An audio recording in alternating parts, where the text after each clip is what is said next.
बच्चों, आज हम लोग 12th क्लास की फिजिक्स में वैद्युत आवेश यानी इलेक्ट्रिक चार्ज के बारे में पढ़ने जा रहे हैं। और आज हम लोग पढ़ेंगे वैद्युत आवेश की परिभाषा क्या होती है, वैद्युत आवेश कितने प्रकार का होता है, वैद्युत आवेश का मात्रक कूलाम के अलावा और क्या होते हैं, ये आज हम लोग सब जानेंगे। तो वैद्युत आवेश की परिभाषा एक्चुअल में कई प्रकार से बताई जाती है। वैद्युत आवेश की एक परिभाषा तो हम लोग जानते हैं कि वैद्युत आवेश किसी वस्तु का वह गुण है जो अपने चारों ओर यानी वस्तु के चारों ओर एक वैद्युत क्षेत्र या चुंबकीय क्षेत्र या दोनों उत्पन्न करता है। बात समझ में आ रही है?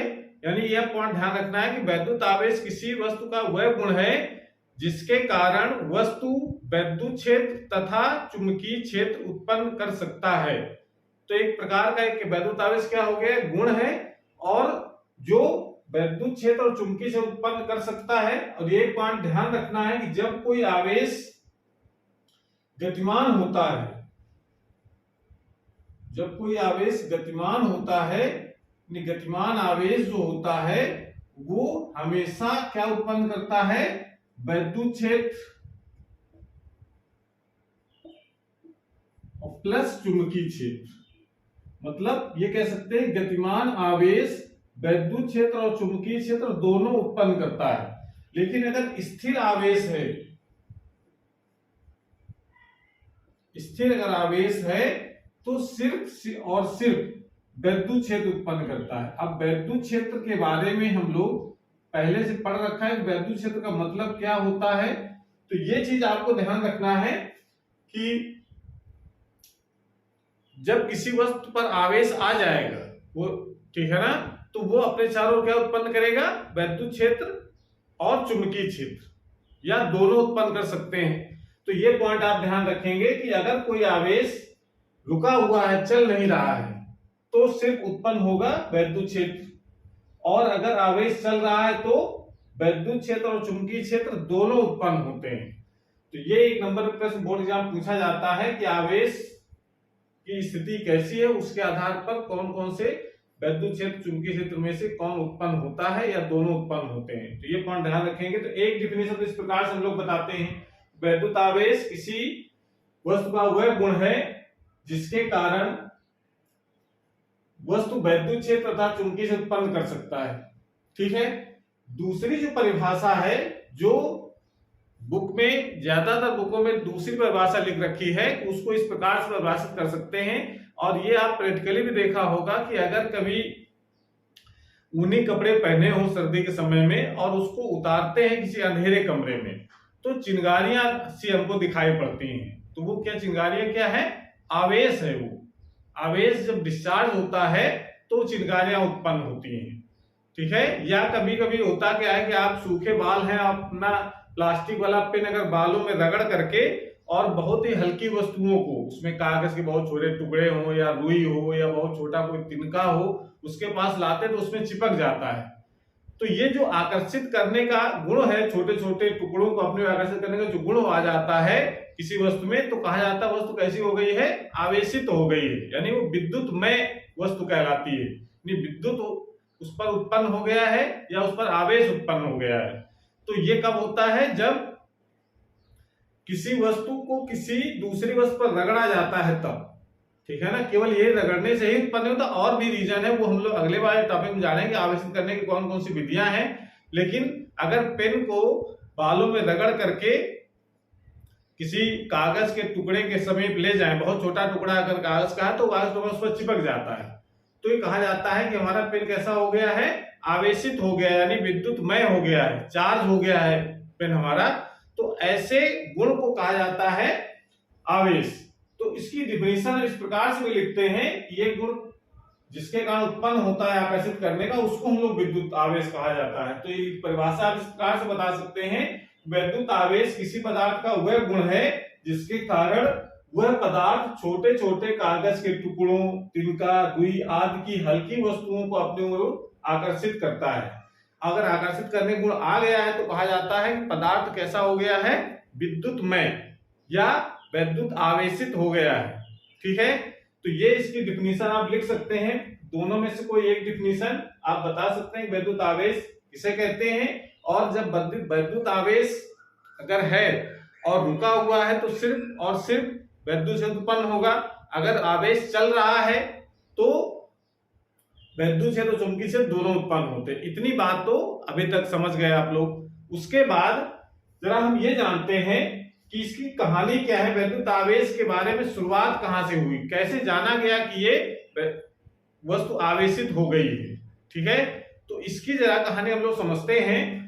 सबसे पहले बात करते हैं, एक यूनानी वैज्ञानिक थे थेल्स, लगभग 2600 वर्ष पहले, यानी कह सकते हैं दूसरी भाषा में कहा जाए 2600 वर्ष पहले की बात करें या फिर 600 ईसा पूर्व। एक यूनानी वैज्ञानिक थे थेल्स, उन्होंने देखा कि अंबर नामक पदार्थ को अगर हम ऊन के कपड़े पर रगड़ते हैं, ठीक है ना, अंबर नामक पदार्थ को ऊन के कपड़े पर अगर रगड़ते हैं तो उस पर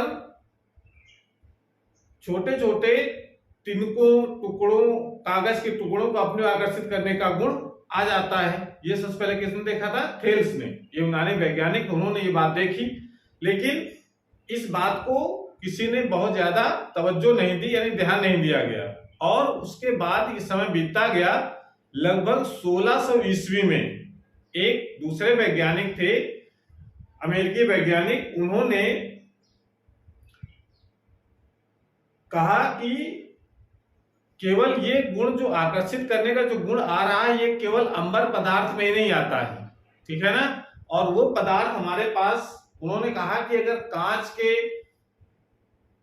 कांच की छड़ को अगर रेशम कपड़े में रगड़ा जाए या एबोनाइट की छड़ को बिल्ली की खाल पर रगड़ा जाए तो भी कांच की छड़ में या एबोनाइट की छड़ में भी ये गुण आ जाता है, छोटे छोटे तिनकों को अपनी ओर आकर्षित करने का। ये बात किसने बताई है? ये बात बताई है डॉक्टर विलियम गिलबर्ट ने। ये वैज्ञानिक थे हमारे, इंग्लैंड के वैज्ञानिक थे, लगभग 1600 ईस्वी में। और 1600 ईस्वी में ये बात उन्होंने बताई। बात क्लियर हो रही है? 1600 ईस्वी में इंग्लैंड के वैज्ञानिक थे हमारे डॉक्टर विलियम गिलबर्ट। उन्होंने ये बताया कि जो थेल्स जो बात बता रहे थे वो केवल अंबर के लिए ही सही नहीं था। उन्होंने कहा कि कांच की छड़ को अगर हम रेशम कपड़े पर रगड़ते हैं या एबोनाइट की छड़ को बिल्ली खाल पर रगड़ते हैं तो भी कांच की छड़ और एबोनाइट की छड़ पर भी छोटे छोटे तिनकों को, कागज के टुकड़ों को अपने आकर्षित करने का गुण आ जाता है, ठीक है। लेकिन उन्होंने एक एक्सपेरिमेंट करके ये चीज सिद्ध की। वो जरा एक्सपेरिमेंट हम लोग समझते हैं जरा इसको। पहले इस बात को जरा नोट कर लो डेफिनेशन के रूप में, उसके बाद इसका एक्सपेरिमेंट में बताते हैं आपको।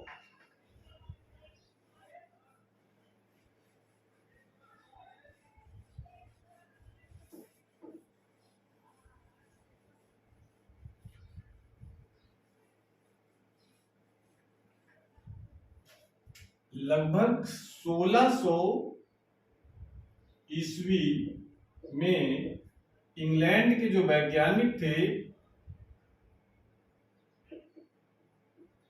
इंग्लैंड के वैज्ञानिक विलियम गिलबर्ट,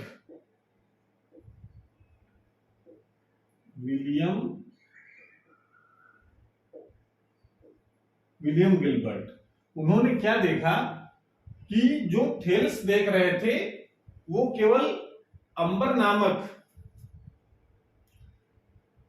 पदार्थ पर यह घटना देखी, ठीक है ना। लेकिन विलियम गिलबर्ट क्या देखते हैं कि अगर कांच की छड़ एक लेते हैं और एक ये लेते हैं रेशम का कपड़ा,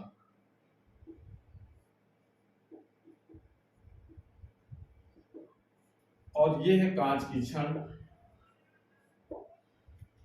और दूसरा उन्होंने लिया एक एबोनाइट की छड़,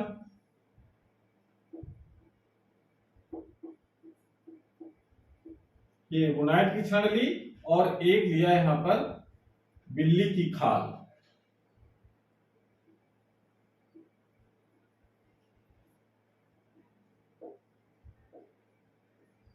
बिल्ली की खाल ली, ठीक है।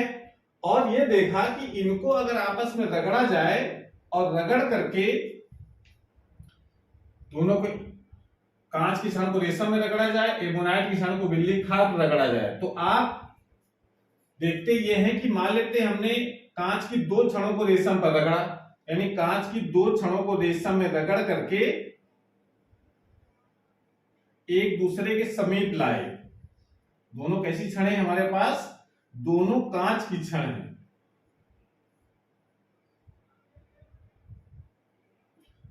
तो देखा जाता है कि ये दोनों एक दूसरे को प्रतिकर्षित करती हैं।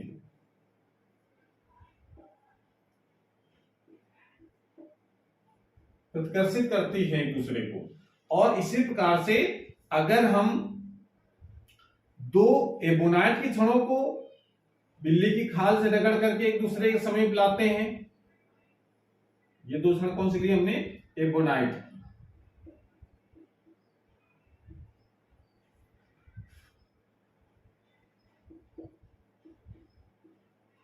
और तब भी देखा कि एक दूसरे को प्रतिकर्षित करती हैं, यानी इनके बीच कौन सा बल लगता है? प्रतिकर्षण बल। प्रतिकर्षण बल कार्य करता है। और देखा कि अगर हम एक कांच की छड़ और एक एबोनाइट की छड़,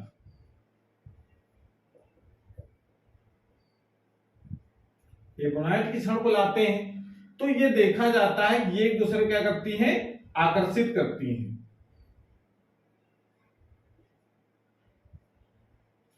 आकर्षित करती हैं। अब बात यहां पर यह आ रही है कि ऐसा अगर आवेशित हो गया है दोनों, तो ये दो अलग अलग तरीके का गुण कैसे आ रहा है,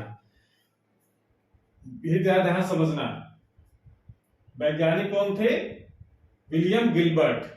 और उन्होंने ये देखा कि कांच की छड़, रेशम का कपड़ा, एबोनाइट की छड़, बिल्ली की खाल, दो अलग अलग पदार्थ लिए। अब उन्होंने क्या किया कि दो कांच की छड़ों को रेशम पर रगड़ा, उनके समीप लाए एक दूसरे के, दो कांच की छड़ों को, तो उनके बीच प्रतिकर्षण बल हुआ। दो एबोनाइट की छड़ों को बिल्ली की खाल से रगड़ करके लाया गया एक दूसरे समीप, तो उनके बीच भी प्रतिकर्षण बल लगा। ठीक है। लेकिन जब एक कांच की छड़ एक एबोनाइट की छड़ को जब पास लाया गया, तो एक इनके बीच आकर्षण बल कार्य करने लगा। तो ये पता चला कि इसका मतलब है कि दोनों, यानी एबोनाइट की छड़ और कांच की छड़ पर दोनों एक जैसा आवेश नहीं है। इसका मतलब कांच की छड़ पर अलग आवेश है, एबोनाइट की छड़ पर अलग आवेश है। इस आधार पर आवेश दो प्रकार के ये पता चले। आवेश कौन से दो प्रकार के? एक वो आवेश जो कांच की छड़ पर है, और एक वो आवेश जो एबोनाइट की छड़ पर है। तो ये दो प्रकार के तो पता चले, लेकिन इनका नाम नहीं स्वयं बताया गया कि ये इनके नाम क्या है। तो उसके बाद एक दूसरे वैज्ञानिक आए लगभग 1750 ईस्वी में। 1750 ईस्वी में एक वैज्ञानिक थे, अमेरिकी वैज्ञानिक बेंजामिन फ्रैंकलिन। अमेरिकी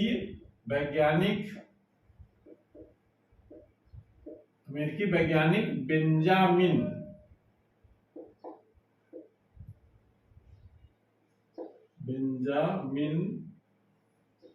फ्रैंकलिन।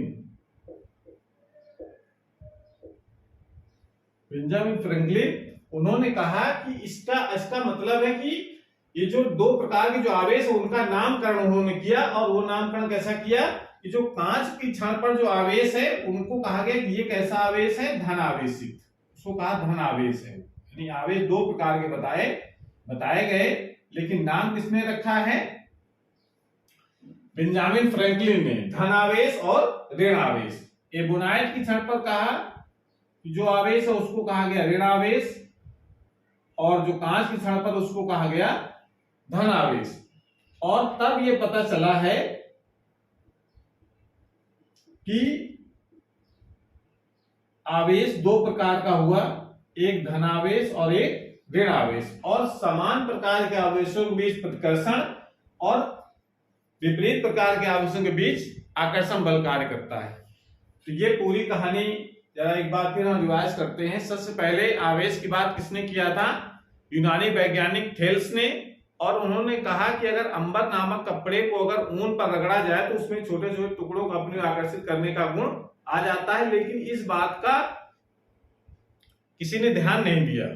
बहुत समय बीता, उसके बीतने के बाद लगभग 1600 ईस्वी में इंग्लैंड के जो वैज्ञानिक थे विलियम गिलबर्ट, उन्होंने कहा कि केवल अंबर नामक पदार्थ में आकर्षित करने को नहीं होता है।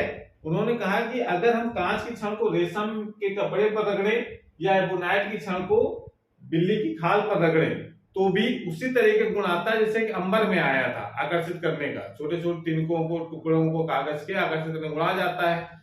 फिर उन्होंने एक्सपेरिमेंट किया। उन्होंने 2 कांच की छड़ों को लेकर के रेशम कपड़े पर रगड़ करके एक दूसरे के समीप लाए और देखा कि इनके बीच प्रतिकर्षण बल लगा। कांच एबोनाइट की छड़ को बिल्ली की खाल पर रगड़ने के बाद 2 एबोनाइट छड़ों पास लाए तो उनके बीच प्रतिकर्षण बल लगा। फिर उसके बाद उन्होंने क्या किया कि कांच की छड़ को बिल्ली की खाल, कांच छड़ को रेशम के कपड़े पर और एबोनाइट छड़ को बिल्ली की खाल पर रगड़ करके फिर एक दूसरे के समीप लाए, एक कांच और एक एबोनाइट। तो फिर देखा कि इनके बीच आकर्षण बल लगा। इस आधार पर कहा गया कि आवेश 2 प्रकार का हो गया। एक वो आवेश जो कांच की छड़ पर है, एक आवेश वो जो एबोनाइट की छड़ पर है। तो उसके बाद ये जो 1750 ईस्वी अमेरिकी वैज्ञानिक थे बेंजामिन फ्रैंकलिन, उन्होंने इन 2 अलग अलग आवेशों के नाम दिए हैं। कौन से 2 आवेशों के नाम दिए हैं? एक धनावेश और एक ऋणावेश। वो आवेश जो कांच की छड़ पर है उसको धनावेश दिया गया, एक वो आवेश जो एबोनाइट की छड़ पर है उसको ऋणावेश दिया गया। समझ में आ गई? तो ये तो नामकरण किया किसने? बेंजामिन फ्रैंकलिन ने। ये आपको ध्यान रखना है, वैज्ञानिक का नामकरण किसने किया है? बेंजामिन फ्रैंकलिन ने। और आवेश 2 प्रकार के होते हैं ये किसने बताया है? विलियम गिलबर्ट ने। ठीक है। अब उसके बाद ये जरा समझते हैं कि ये ऐसा क्यों हो जाता है कि इनको रगड़ते हैं आपस में तो इस पर आकर्षित करने का गुण आ जाता है छोटे छोटे कागज के टुकड़ों में। तो इसको जरा समझते हैं। तो इसके समझने के लिए आपको समझना है वैद्युत आवेश का इलेक्ट्रॉन सिद्धांत। तो इसको जरा समझते हैं। अगला टॉपिक है हमारा वैद्युत आवेश का इलेक्ट्रॉन सिद्धांत।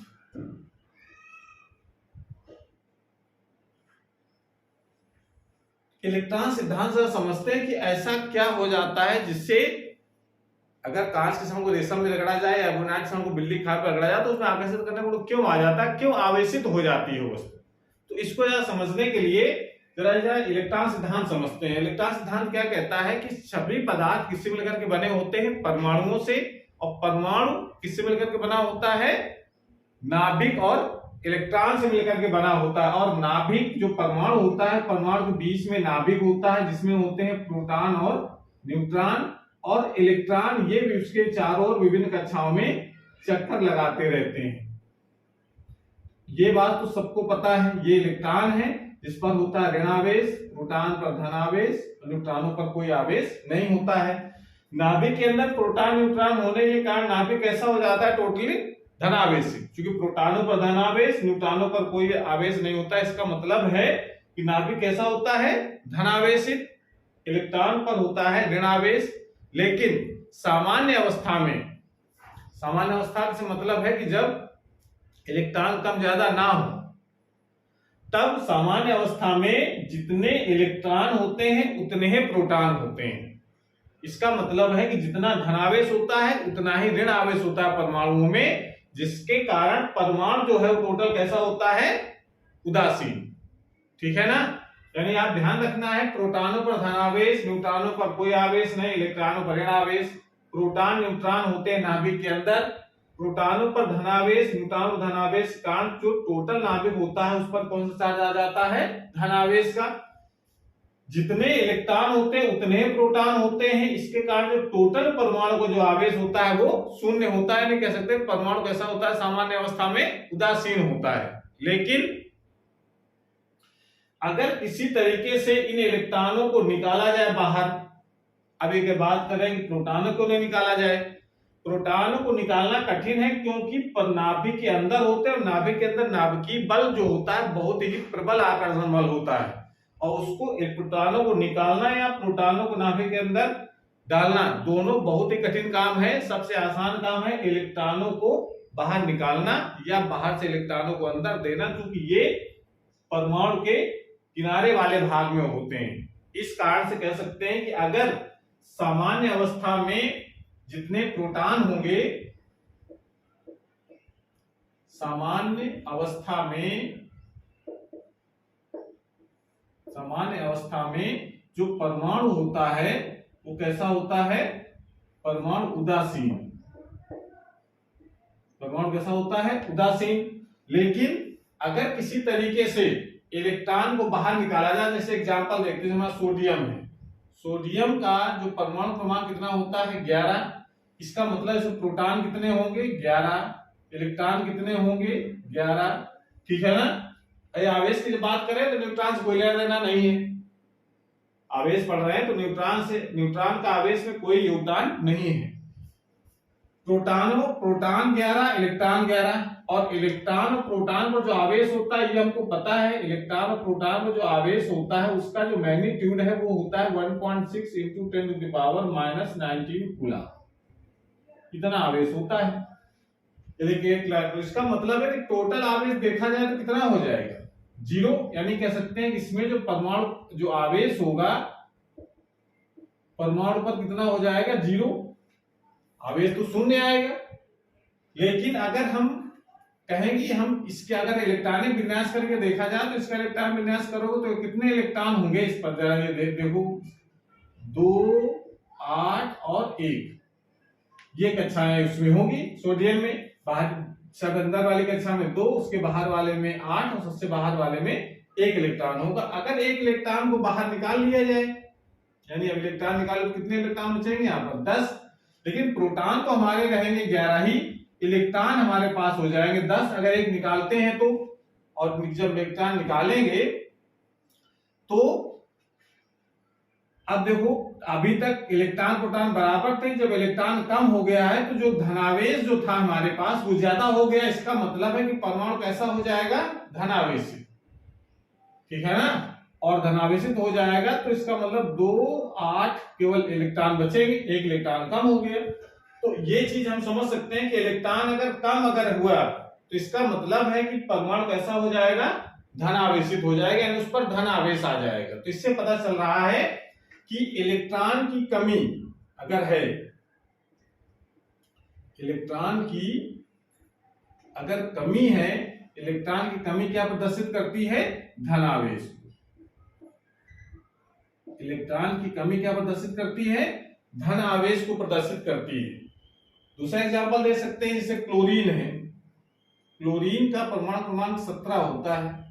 इसका मतलब इसमें प्रोटॉन कितने होंगे 17, इलेक्ट्रॉन कितने होंगे 17, तो आवेश कितना आएगा, आवेश कितना आ जाएगा 0।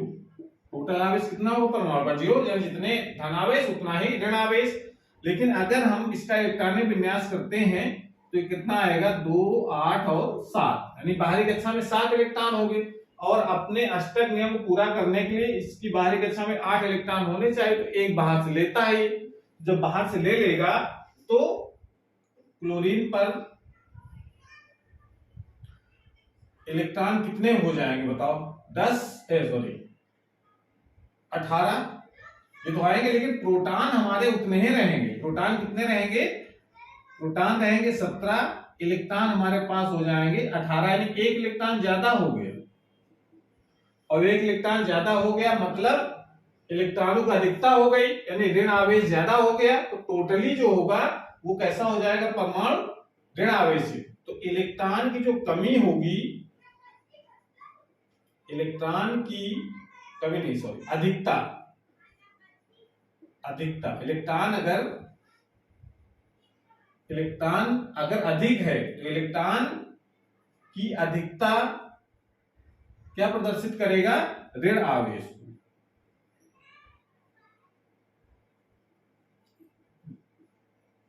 ठीक है, तो इसका मतलब है कि अगर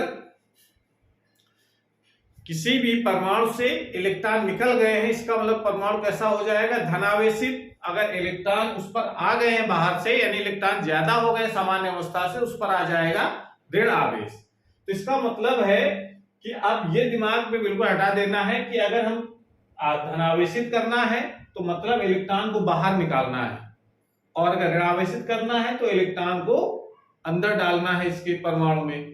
लेकिन ये दिमाग जा रहा हो धनावेशित करना है तो प्रोटॉन को अंदर डाल लें तो धनावेशित हो जाएगा, या प्रोटॉन को निकाल लें तो ऋणावेशित हो जाएगा। ऐसा नहीं होता है। उसका रीजन है कि जो प्रोटॉन होते हैं वो नाभिक के अंदर बहुत ही प्रबल नाभिकीय बलों से बंधे होते हैं, ना प्रोटॉन को अलग कर सकते हैं, ना प्रोटॉन को नाभिक के अंदर डाल सकते हैं। इस कारण से किसी भी पदार्थ के आवेशित होने की आवेशित करने की पूर्ण जिम्मेदारी किसकी रहती है, इलेक्ट्रॉन की। प्रोटॉन का आवेशित होने में कोई योगदान नहीं होता है। ये बात आपको दिमाग में रखनी है। जब भी कोई भी पदार्थ या कोई परमाणु अगर आवेशित है मतलब उस पर इलेक्ट्रॉनों की या तो कमी है या तो अधिकता है। अगर इलेक्ट्रॉन की कमी है तो हमारा जो परमाणु कैसा होगा, धनावेशित होगा, और इलेक्ट्रॉन अगर अधिक है तो उस पर कैसा आवेश होगा, ऋण आवेश होगा। लेकिन प्रोटॉन कम ज्यादा नहीं होते हैं। ये बात को एकदम दिमाग में बैठा लेनी है। बात क्लियर हो गई। तो ये आवेश का, वैद्युत आवेश का इलेक्ट्रॉन सिद्धांत ये बात एक्सप्लेन करता है कि किसी परमाणु को या किसी पदार्थ को आवेशित होने या आवेशित करने की पूर्ण जिम्मेदारी किसकी है, इलेक्ट्रॉन की। यानी इलेक्ट्रॉन ही आवेशित करने में अपना पूर्ण योगदान देता है, प्रोटॉन का उसमें कोई योगदान नहीं होता है। बात क्लियर हो गई। तो तब उन्होंने इस बात को यहां पर बताया है कि जब हम बिल्ली की खाल से अगर एगोनाइट की क्षण को रगड़ते हैं या कांच की क्षण को रेशम से रगड़ते हैं तो वो आवेशित हो जाता है, उसमें आकर्षित करने गुण आ जाता है। तो उसका रीजन क्या बताया गया, जैसे अगर हम बात करते हैं कांच की क्षण, ये हमारी कांच की क्षण हो गई और ये हमारी हो गई, ये हमारे पास है एक रेशम का कपड़ा।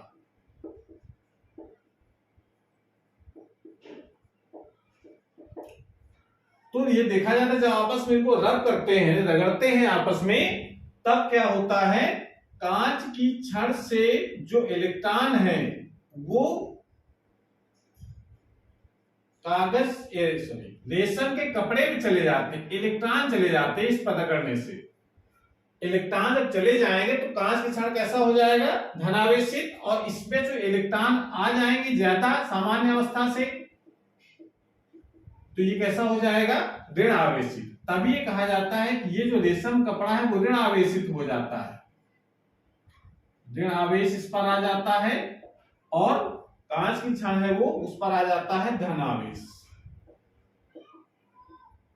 समझ गए। इसी प्रकार से जब हम एबोनाइट की छड़ को अगर हम बिल्ली की खाल से रगड़ते हैं, यानी बिल्ली की खाल ये है,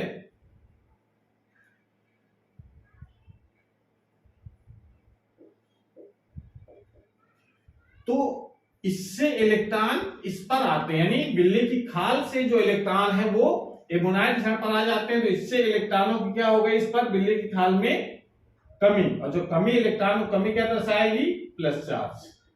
यानी जो बिल्ली की खाल है वो कैसी हो जाती है, धनावेशित, और इस पर इलेक्ट्रॉन आ जाते हैं तो ये हो जाती है ऋणावेशित। तो इस प्रकार से हम कह सकते हैं कि जो कांच की जो छड़ होती है वो धनावेशित हो जाती है। क्यों, क्योंकि रेशम के रगड़ने से इलेक्ट्रॉन उससे कांच की छड़ से रेशम के कपड़े में इलेक्ट्रॉन आ जाते हैं, ठीक है ना। और एबोनाइट की छड़ को जब बिल्ली खाल से रगड़ते हैं तो बिल्ली की खाल से इलेक्ट्रॉन निकल करके एबोनाइट छड़ आ जाते हैं। इस कारण से एबोनाइट छड़ कैसे हो जाती है, ऋणावेशित। इलेक्ट्रॉन ही इधर उधर जाते हैं। बात क्लियर हुई। अब प्रश्न ये उठता है यहाँ पर कि ये कैसे पता चलता है कि किससे निकलेंगे और किसमें जाएंगे। अगर हम कहें कि कैसे पता चलेगा इससे इसमें चले गए या इससे इसमें चले गए, तो ये बात हमारा कि मतलब कांच के छड़ को रगड़ा तो इसमें आ गए, ये हमने बताया भी। पर ये कैसे कह सकते हैं किससे निकले और किसमें जाएंगे। जैसे कांच के छड़ से निकले तो रेशम कपड़े में चले गए, यहाँ बिल्ली कहाँ से निकले इलेक्ट्रॉन, तो एबोनाइट क्षण पर चले गए। पर ये कैसे आप कहते हैं, किस आधार पर कहा जाता है किससे निकलेंगे इलेक्ट्रॉन किस में जाएंगे, ये बात होती, ये समझने के लिए एक टर्म है हमारा कार्यफलन। तो कार्यफलन जिस पदार्थ का कम होता है, ये हम लोग डिटेल में कार्यफलन के बारे में पढ़ेंगे, वर्क फंक्शन जिसको कहते हैं, ये पढ़ेंगे प्रकाश विद्युत प्रभाव वाले चैप्टर में। तो कार्यफलन का मतलब होता है जिससे इलेक्ट्रॉन निकलने के लिए कम से कम ऊर्जा चाहिए, उसका कार्यफलन उसका उतना ही कम होता है। कार्यफलन की डिफिनेशन है वो न्यूनतम ऊर्जा जो किसी पदार्थ से इलेक्ट्रॉन को बाहर उत्सर्जित करने के लिए चाहिए, वो कार्यफलन होता है। तो इसका जिसको निकालने में कम ऊर्जा चाहिए, उसका कार्यफलन कम है, तो उससे इलेक्ट्रॉन जल्दी निकलते हैं, आपस में रगड़ते हैं, तो इसका कार्यफलन कम होता है, तो उसको कम एनर्जी चाहिए, और कार्यफलन कम है तो कम एनर्जी चाहिए, तो बाहर निकल आते हैं जल्दी। जिसका कार्यफलन ज्यादा होता है उसमें इलेक्ट्रॉन जल्दी नहीं निकलते हैं। तो इसका मतलब है कि कह सकते हैं इसको साइंटिफिक भाषा में रीजन पूछा जाए कि कांच के क्षण से ही क्यों निकल रहे हैं इलेक्ट्रॉन, तो इसका कांच की क्षण का जो कार्यफलन होता है, कार्यफलन वो ज्यादा होता है, कम होता है। कांच जो कांच की क्षण होती है उसका कार्यफलन कम होता है रेशम के कपड़े की अपेक्षा। इस कारण से इससे इलेक्ट्रॉन निकल के इसमें चले जाते हैं। इसमें क्या होता है, इसमें जो कार्यफलन होता है एबोनाइट की क्षण का ज्यादा होता है, बिल्ली की खाल का कम होता है, तो उससे इलेक्ट्रॉन बिल्ली खाल से निकल के इसमें चले जाते हैं। मतलब आपको ये लाइन में याद रखना है, जिस पदार्थ का कार्यफलन कम होता है उससे निकल करके इलेक्ट्रॉन जिस पदार्थ का कार्यफलन ज्यादा उसमें चले जाते हैं। एक बात तो हम ये कह सकते हैं। दूसरी बात ये कह सकते हैं कि जिस परमाणु के नाभिक से इलेक्ट्रॉन कम आकर्षण बल से बंधे होते हैं उससे इलेक्ट्रॉन निकलते हैं, और जिसमें ज्यादा टाइटली बंधे होते हैं उस पर चले जाते हैं। तो ये भी दूसरी बात हम कह सकते हैं कि भाई ये तो है पता है कि नाभिक पर धनावेश इलेक्ट्रॉन ऋणावेश होता है, तो विपरीत आवेश में कौन सा बल लगेगा, आकर्षण बल। तो नाभिक और इलेक्ट्रॉनों के बीच आकर्षण बल लगता है, लेकिन आकर्षण बल जिसका कमजोर होता है उस आकर्षण बल के विरुद्ध इलेक्ट्रॉन उसको छोड़ करके अलग हो जाते हैं और दूसरे पदार्थ में चले जाते हैं अगर रगड़ते हैं तो दूसरी बात हम ये कह सकते हैं कि जिसके इलेक्ट्रॉन नाभिक से कम आकर्षण बल से बंधे होते हैं इससे इलेक्ट्रॉन निकल करके दूसरे पदार्थ में चले जाते हैं। तो इस तरीके से हम दो बातें बता सकते हैं कि किस पदार्थ से इलेक्ट्रॉन निकले और किस में जाएंगे। इतनी बात थी हमारी वैद्युत आवेश के बारे में कि वैद्युत आवेश कैसे उत्पन्न हुआ। ये अभी केवल रगड़ने वाली बात अभी हम लोग क्लियर की है। उसके बाद हम लोग डिटेल में अगले वाले टॉपिक पढ़ेंगे कि वैद्युत आवेशन की और कौन कौन सी विधियां होती हैं, उसको डिटेल में हम लोग पढ़ेंगे आगे। तो जरा वैद्युत आवेश के बारे में हम लोग और जरा जानते हैं, वैद्युत आवेश का मात्रक क्या होता है, ठीक है ना, इसकी विमा क्या होती है, इसको जरा समझ लेते हैं। आज क्लियर हो गई इतनी।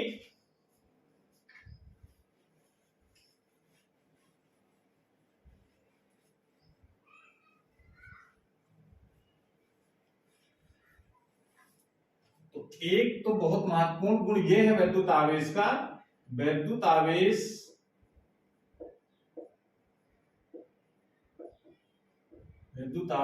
एक अदिश राशि है। वैद्युत आवेश एक अदिश राशि यानी सदिश राशि नहीं होती है। अगर कहीं पर आवेश अगर है तो आपको चिन्ह सहित आवेशों को जोड़ देंगे, बस दिशा से कोई लेना देना नहीं है। दूसरा महत्वपूर्ण चीज ये है कि वैद्युत आवेश का SI पद्धति में मात्रक कूलम अथवा इसका दूसरा भी मात्रक होता है एम्पियर सेकेंड। Q बराबर IT आप लोगों ने पढ़ रखा होगा, उससे बना है। Q मतलब आवेश, I इंटू टी यानी विद्युत धारा और समय, तो विद्युत धारा तो समय यानी एम्पियर सेकेंड, ये दो इसके मात्रक होते हैं। तो SI पद्धति मात्रक कूलम अथवा एम्पियर सेकेंड, ठीक है ना। वैद्युत आवेश का जो सीजीएस पद्धति मात्रक क्या होता है जरा ये हम लोग जानते हैं। वैद्युत आवेश विद्युत आवेश का विद्युत आवेश का CGS पद्धति में मात्रक स्टेट कूलाम अथवा इसका दूसरा भी नाम है स्टेट कूलाम अथवा ESU, शॉर्टकट में इसको क्या कहते हैं हम लोग, ESU, अथवा इसका दूसरा नाम ESU होता है। इंग्लिश में कहते हैं इसको इलेक्ट्रोस्टैटिक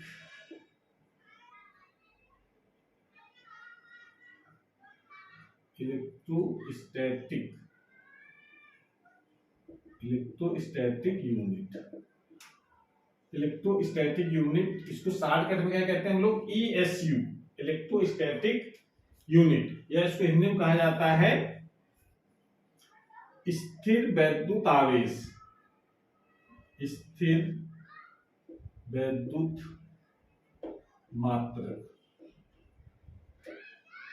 स्थिर वैद्युत मात्रक, ठीक है। इलेक्ट्रोस्टैटिक यूनिट यानी स्थिर वैद्युत मात्रक, शॉर्टकट में क्या कहते हैं हम लोग, ESU। ये किस पद्धति का मात्रक है, CGS पद्धति का मात्रक है। अगर रिलेशन जानना चाहते हैं कि एक कूलाम बराबर, एक कूलाम बराबर 3 × 10⁹ ESU, ये आपको रिलेशन याद रखना है कि एक कूलाम में कितने ESU होते हैं, 3 × 10⁹ ESU, ठीक है ना। इसके अन्य मात्रक भी आपको जानना है। वैद्युत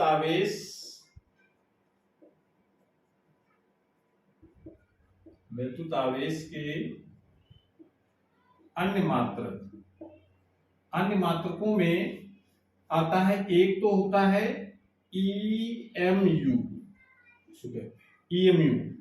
EMU का इसको इंग्लिश में कहा जाता है इलेक्ट्रोमैग्नेटिक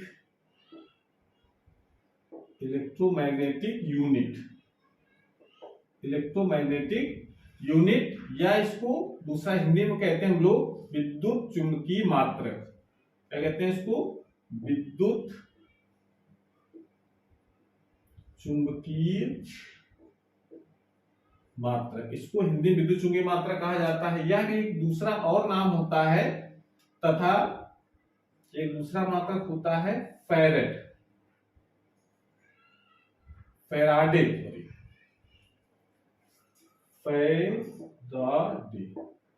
एक ये इसका मात्रक होता है और भी, अथवा तथा फैराडे, ठीक है। तो ये दो इसके मात्रक आपको याद रखने हैं। अन्य और मात्रक होते हैं,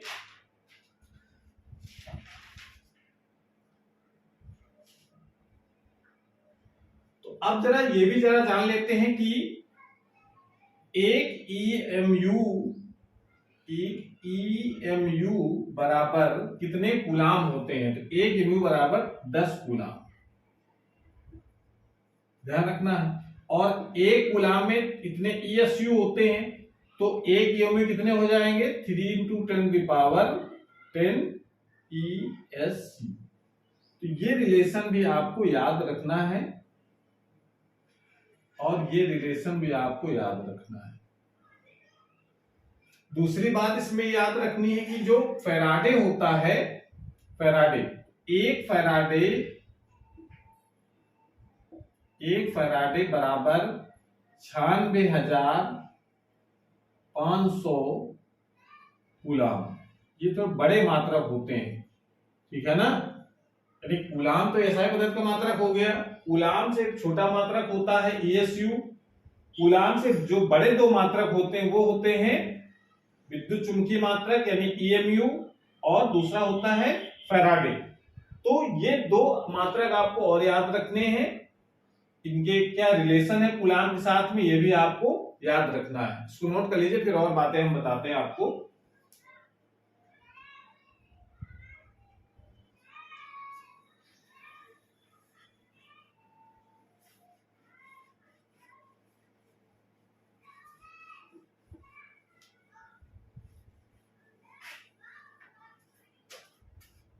अन्य जो मात्रक और भी होते हैं इसके, अन्य मात्रक कौन से होते हैं?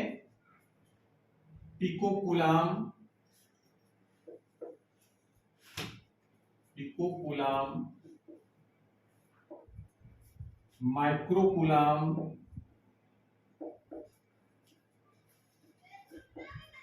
नैनोकुलाम, ये सब कूलाम यानी वैद्युत आवेश के छोटे मात्रक हो गए। तो अगर इनमें अगर ये रिलेशन याद रखना है कि एक पिकोकुलाम, पिकोकुलाम सुना होता है पी सी, ठीक है ना, ये होता है म्यू सी और ये होता है एन सी, शॉर्टकट में कहते हैं। एक पिकोकुलाम, एक पिकोकुलाम बराबर होता है 10⁻⁻12 कूलाम, ठीक है ना। एक माइक्रोकुलाम, एक माइक्रोकुलाम होता है 10⁻⁻6 कूलाम, और एक नैनोकुलाम ये होता है 10⁻⁹ कूलाम। तो ये बात आपको ध्यान रखनी है कि आवेश के कितने सारे मात्रक हम लोगों ने पढ़े हैं। एक एसआई पद्धति का मात्रक कूलाम या एम्पियर सेकेंड, सीजर पद्धति का मात्रक स्टेट कूलाम या ईएसयू, इलेक्ट्रोस्टैटिक यूनिट, ठीक है ना, विद्युत स्थिर वैद्युत मात्रक। और अन्य जो मात्रक होते हैं वो होते हैं ईएमयू, इलेक्ट्रोमैग्नेटिक यूनिट यानी विद्युत चुंबकीय मात्रक, और एक और होता है फैराडे, और अन्य छोटे मात्रक पिकोकुलाम, माइक्रोकुलाम, नैनोकुलाम, ये सब अन्य और छोटे मात्रक होते हैं। तो मात्रक कई होते हैं, इसको आपको याद रखना है। और दूसरी बात इसमें याद रखनी है कि जो आवेश, वैद्युत आवेश का विमीय सूत्र क्या होता है? वैद्युत आवेश का विमीय सूत्र, विमीय सूत्र क्या आता है कि अभी अब भाई कूलाम से तो यूनिट बनेगी नहीं, कूलाम से विमीय सूत्र तो बनेगा नहीं। जो एम्पियर सेकंड है उससे हम लिख सकते हैं एम्पियर मतलब ए और सेकंड मतलब टी, तो एटी इसकी विमा होती है। विमीय सूत्र क्या होता है? एटी या टी ए लिख सकते हैं। इस प्रकार से वैद्युत आवेश का विमीय सूत्र एटी होता है। और ये पॉइंट आपको और ध्यान रखना है या तो इस समान प्रकार यानी सजातीय जो कह सकते हैं, सजातीय आवेश, सजातीय आवेशों के बीच प्रतिकर्षण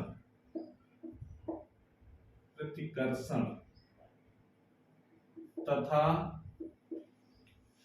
विजातीय